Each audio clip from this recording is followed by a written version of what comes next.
పండించిన పంటకు గిట్టుబాటు ధర లేక కుదేలవుతున్న మామిడి రైతులను కూటమి ప్రభుత్వం ఆదుకోవాలి అని డిమాండ్ చేశారు వైఎస్ఆర్సీపీ రాష్ట్ర ప్రధాన కార్యదర్శి మాజీ ఎమ్మెల్యే గడికోట శ్రీకాంత్ రెడ్డి.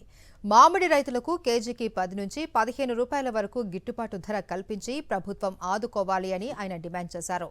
అన్నమయ్య జిల్లా సంబేపల్లి మండలం గుండికుంట్ల గ్రామంలో పలు మామిడి తోటలను రైతులతో కలిసి పరిశీలించారు శ్రీకాంత్ రెడ్డి. గత ఏడాది ఎకరాకు 2,500 రూపాయలు ప్రభుత్వం ఇన్సూరెన్స్ కట్టించుకుందని, ఇప్పుడు ఆ ఇన్సూరెన్స్ కట్టిన ప్రతి రైతుకు ఎకరాకు 20,000 రూపాయల చొప్పున పరిహారం ఇవ్వాలి అని డిమాండ్ చేశారు.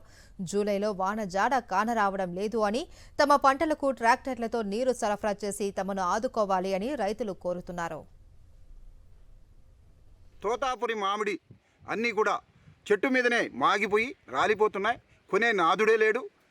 ఈ కూటమి ప్రభుత్వం చెప్పిన మాట నిలబెట్టుకున్న జాడలు కూడా కనపడడం లేదు.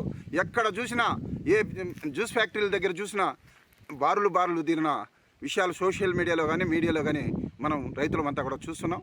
రైతుల వేదన అరణ్య రోదన అవుతోంది. కాబట్టి వెంటనే ముఖ్యమంత్రి చంద్రబాబు నాయుడు గారు మీరు చెప్పిన మాట నిలబెట్టుకునే దానికోసం రైతుల దగ్గర మొత్తం మామిడి కాయలను, తోతాపురి మామిడి కాయలను వెంటనే కొనాలని డిమాండ్ చేస్తున్నాం. కేజీ రైతుకు 10 నుంచి 15 రూపాయలు తగ్గకుండా పంట జ్యూస్ ఫ్యాక్టరీలో తీసుకోకపోయినా రైతుకు చెల్లించే విధంగా తన ఆదేశాలు ఇవ్వాలని, అలాగే ఇన్సూరెన్స్ కట్టించుకున్నారు ఎకరాకు 2,500. ఈరోజు ఇన్సూరెన్స్లను అడిగితే ఏంటి పరిస్థితి అని దాని గురించి సమాధానం లేదు. పంట ఇంత పూర్తిగా నష్టం, ఈ టైంలో ఇన్సూరెన్స్ ఇవ్వకుండా ఎప్పుడు ఇస్తారో వాళ్ళైనా చెప్పాలి. మరి ఎందుకని ఎకరాకు 2,500 కట్టించుకున్నారు? ఆ ఇన్సూరెన్స్ని క్రమబద్ధీకరించాలి. అలాగే ఇప్పుడు జూలై మొదటి వారం వచ్చింది, వర్షాలు తక్కువైపోయి నీళ్లు చెట్లు సాకోవడం చాలా కష్టమవుతుంది. కష్టాలు పడతారు. ఎక్కడెక్కడి నుంచో నీళ్లు తెచ్చుకుంటారు. ఒక ట్రాక్టర్కు 400-500 రూపాయలు ఖర్చులు పెడతారు. ఆ ఖర్చు కూడా ప్రభుత్వం భరించే విధంగా చూసుకొని ఆదుకోవాలని, అలాగే ముందు చూపు వ్యవహారంతో గతంలో రాజశేఖర్ గారు కానీ జగన్మోహన్ రెడ్డి గారిని రైతుల యొక్క బాగోలు కష్టాలు ఉన్నప్పుడు ముందు చూపుతో ఆలోచన చేసేవాళ్ళు. ఆలోచన చంద్రబాబు నాయుడు గారికి ఎప్పుడూ ఉండదు.